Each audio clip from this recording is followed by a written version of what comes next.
नमस्कार, फिर पैसा बोलता है, मैं आपका फिर से स्वागत है। कल जैसा मैंने आपको बोला मेरा तमिल चैनल में बोला था शुरू कि मार्केट नीचे जाएगी, उसके बाद गवर्नमेंट इंस्ट्रक्शंस के हिसाब से insurance companies, life insurance companies, pension funds और म्यूचुअल फंड्स भारी खरीदारी करेंगे। इससे मार्केट बहुत ऊपर जाएगा। तो मार्केट जो 80 पॉइंट नीचे था Nifty, end of the year तक ऊपर गया, लगभग 200 पॉइंट ऊपर गया। लेकिन मैंने क्लोजिंग को नहीं देखा और सिर्फ सेंसेक्स के बारे में देखा, 809 पॉइंट ऊपर था। तो ये रहा मार्केट का कल का विश्लेषण क्या हुआ इसका। आज फिर मार्केट फ्लैट है, मार्केट -25 पॉइंट्स है। बैंक निफ्टी के हिसाब से बैंक स्टॉक्स को पुल अप करने की कोशिश हो रही है, लेकिन वो भी ऐसा ही होगा अगर गवर्नमेंट का इंस्ट्रक्शंस आया, क्योंकि पाकिस्तान के साथ skirmishes हो रहे हैं। तो मोरल को ऊपर रखने के लिए गवर्नमेंट इंटरवीन करेगी स्टॉक मार्केट्स में इनडायरेक्टली। तो यही होगा, आज भी यही मेरा ओपिनियन है। आज मोटा मोटा खबर को देखते हैं। पहला खबर टाटा मोटर्स के बारे में। कल मैंने आपको बोला कि मुझे एग्जैक्टली पता नहीं कैसा ये स्पिन ऑफ हो रहा है, लेकिन आज मैंने रीडअप किया और ये पता लगाया कि टाटा मोटर्स ये कंपनी ऐसा ही रहेगा। उससे Tata commercial vehicle spin off होगा, जो स्पिन ऑफ कंपनी को सेपरेटली लिस्ट किया जाएगा। टाटा मोटर्स में 3 डिविजन्स रहेंगे: Tata Motors passengers vehicle, Tata Motors electric vehicles और टाटा मोटर्स जेएलआर। इन 3 विंग्स रहेंगे जो पैसेंजर कंपनी में। क्योंकि स्पिन ऑफ हो रही है, टाटा टेक्नोलॉजीज का शेयर्स यही मेन कंपनी में रहेगा और टाटा कैपिटल का 4.57% भी मेन कंपनी में ही रहेगा। यही लगता है हमें, जो पेपर्स आए हैं। रिकॉर्ड डेट अभी तक अप्रूव नहीं होगा, रिकॉर्ड डेट भी अप्रूव हो जाएगा। तो ये रहा टाटा मोटर्स की न्यूज़। और ये और कुछ खबरी उनको मिला, एक ही इंडिया यूके की जो फ्री ट्रेड एग्रीमेंट है वो कल हस्ताक्षर हो गई है। इसका मतलब है जो जेएलआर की व्हीकल्स हैं, जो 100% ड्यूटी पे अंदर आते हैं, अब सिर्फ 10% ड्यूटी में आएंगे। लेकिन हर कार के लिए कोटा होगा, तो भारत की कार के लिए भी कोटा होगा। इस कोटा के कारण जेएलआर की कार सस्ती आएंगी, इससे सेल्स इंप्रूव होगा। इसीलिए जो स्टॉक, इस दोनों कारण के लिए जो स्टॉक 640 रुपया में था, कल रात 680 685 तक चला गया। अभी भी स्टॉक हाईली अंडर वैल्यूड है अगर आप पी बाई रेशियो पे जाते हैं। प्रैक्टिकली नेट डेट फ्री है ये कंपनी, और इससे और ज्यादा वैल्यूएशन मिलना चाहिए, लेकिन नहीं मिल रहा है। तो ये करेक्ट होगा। जो टाटा कमर्शियल व्हीकल डिवीजन होगा वो अलग होके अशोक लेलैंड जैसा ये कंपनी में स्प्लिट होके लॉन्च होगा। तो उसका रेटिंग अगर अशोक लेलैंड का 200 रुपया है, क्योंकि इनका मार्केट शेयर और बड़ा है, तो इसका रेटिंग 250 to 300 तक हो सकता है। और ये जो मेन कंपनी है उसका वैल्यूएशन कैसा होगा, इससे पता नहीं मुझे। शायद जो स्प्लिट होगा और मार्केट कंडीशंस ठीक रहे, दोनों मिलकर 250 रुपीज की एडवांटेज मिल सकती है। लेकिन हम बहुत आ रहे हैं, इसमें कोई जल्दी नहीं है कि हमें क्विकली पैसा बनना है। दूसरी न्यूज़ ये है कि येतर का मार्केट एक्सपर्ट सरप्रेस है। येतर बेहतर गाड़ी बनाती है, मोर सॉलिड फाउंडेशंस है, फिर भी ये क्यों उनको नेगेटिव पब्लिसिटी मिल रही है और क्यों उनकी स्टॉक्स जूझ रही हैं? आसान का आंसर है, गाड़ी मार्केट शेयर में इतना तगड़ा नहीं है। एयर का गाड़ी और कॉस्टली है, मास मार्केट के लिए उनके पास गाड़ी नहीं, और उनका जो डिस्ट्रीब्यूशन स्ट्रेंथ है वो कंपैरेटिवली वीकर है कंपेयर टू टीवीएस और बजाज। अगर उन्होंने हीरो के साथ टाई अप कर दिया और सारी डिस्ट्रीब्यूशन हीरो के हाथ में दे दिया, तो इसका वैल्यूएशन बढ़ सकता है। लेकिन जब मुश्किल आएगा, हीरो स्वूप इन करेगा और 20% खरीद कर एक सब्सिडरी बना देगा। यही होने वाला है। तब तक के लिए ये मार्केट में इधर उधर जूझता रहेगा।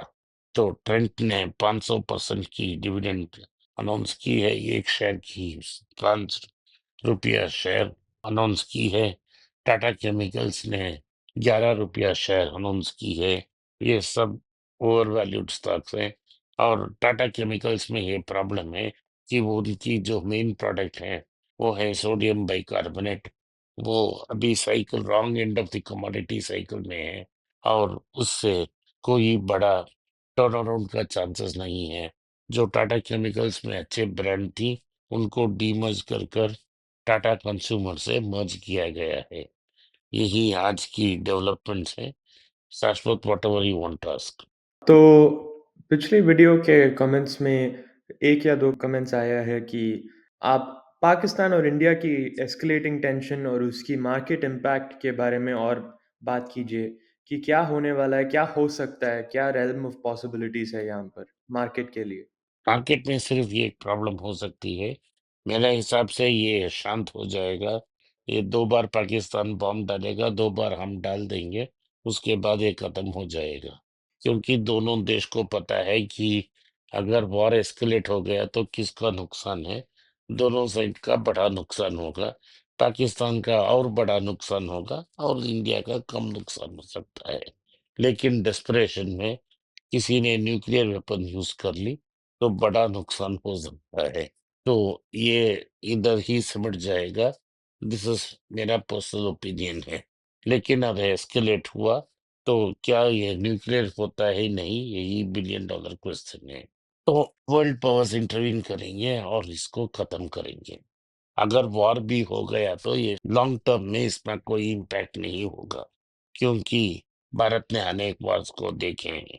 भारत में लोग अमन चाहते हैं और प्रोग्रेस चाहते हैं। ऑलरेडी भारत प्रोग्रेस की पाथ में बहुत आगे चल गई है और एक several sectors we are almost a developed nation. So हमारा मईशत में इतना बड़ा असर नहीं पड़ेगा। शॉर्ट टर्म में जरूर कुछ टेंशन हो सकती है, लेकिन लॉन्ग टर्म में इसका कोई इम्पैक्ट नहीं होगा।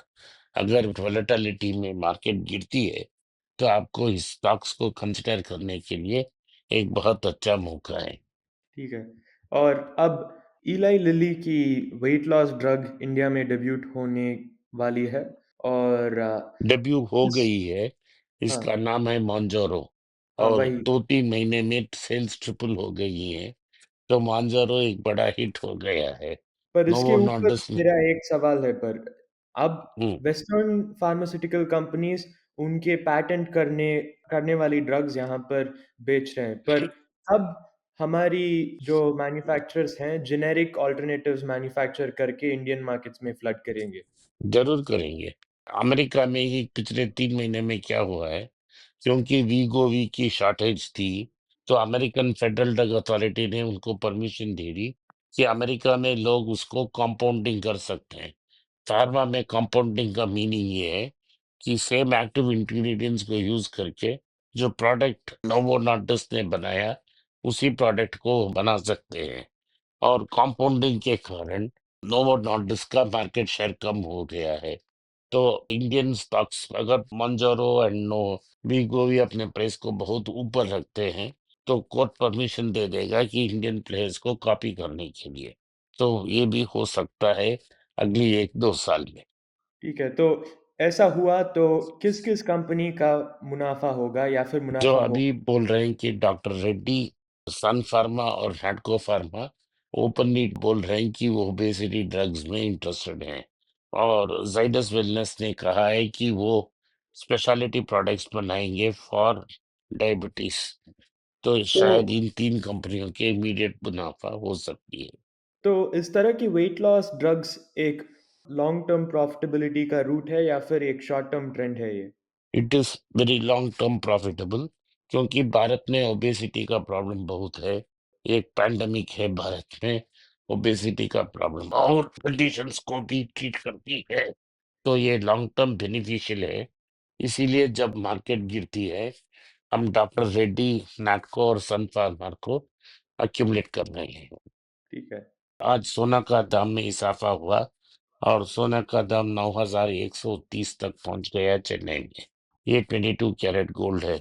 मैं आपको लगातार बोलता हूँ, आप गोल्ड 20 में स्टॉक को इसको कंसीडर करो। अगर आपने पिछले हफ्ते कंसीडर किया, 3-4 दिन में 4% का मुनाफा हो सकता है। इसका रिटर्न बहुत ज्यादा है। आज के लिए इतना ही। आपने इस पॉडकास्ट को सुना, इसके लिए मैं आपका आभारी हूँ। हो सके वीडियो को लाइक कीजिए, चैनल को सब्सक्राइब कीजिए और बेल नोटिफिकेशन दबाएं। इस वीडियो को अपने दोस्त और रिश्तेदार के पास भेजें और उनको देखने की आग्रह करें। धन्यवाद, नमस्कार, जय हिंद। जय हिंद।